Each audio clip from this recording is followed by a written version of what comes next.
Chapter 15. In the morning, the sun rose and the cricket song gave way to bird song, and an old woman came walking down the road and tripped right over Edward. "Umph," she said. She pushed at Edward with her fishing pole. "Looks like a rabbit," she said. She put down her basket and bent and stared at Edward. "Only he ain't real." She stood back up. "Umph," she said again. She rubbed her back. "What I say is there's a use for everything, and for everything there is a use. That's what I say." Edward didn't care what she said.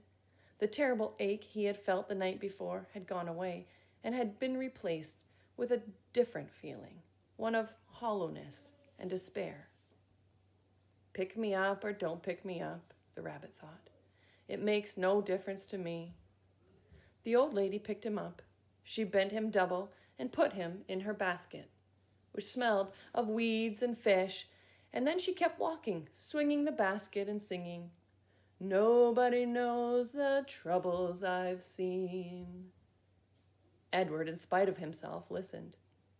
"I've seen troubles too," he thought. "You bet I have. And apparently they aren't over yet." Edward was right. His troubles were not over. The old woman found a use for him. She hung him from a pole in her vegetable garden.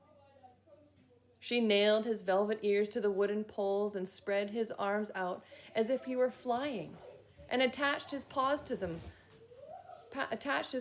pole by wrapping pieces of wire around them. In addition to Edward, pie tins hung from the pole, and they clinked and clanked and shone in the morning sun. "Ain't a doubt in my mind that you can scare them off," the old lady said. Scare off who? Edward wondered.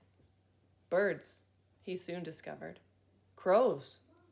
They came flying at him, cawing and screeching and wheeling over his head, diving at his ears. "Go on, Clyde," the woman said. She clapped her hands. "You gotta act ferocious." Clyde? Edward felt a weariness so intense wash over him that he thought he might actually be able to sigh out loud.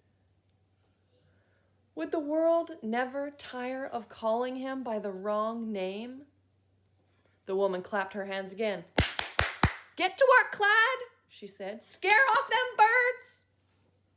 And then she walked away from him, out of the garden, and toward her small house. The birds were insistent. They flew around his head. They tugged at the loose threads in his sweater. One large crow in particular would not leave the rabbit alone. He perched on the pole and screamed and screeched a dark message in Edward's left ear. "Ah! Ah! Ah!" without ceasing. As the sun rose higher and shone meaner and brighter, Edward became dazed. He mistook the large crow for Pellegrina. "Go ahead," he thought. "Turn me into a warthog if you want. I don't care. I am done with caring."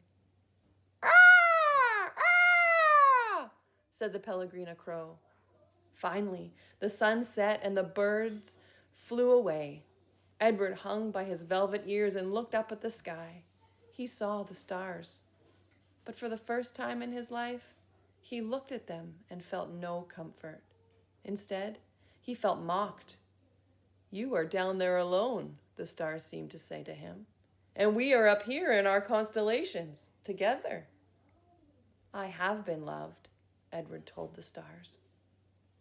"So," said the stars, "what difference does that make when you are all alone now?"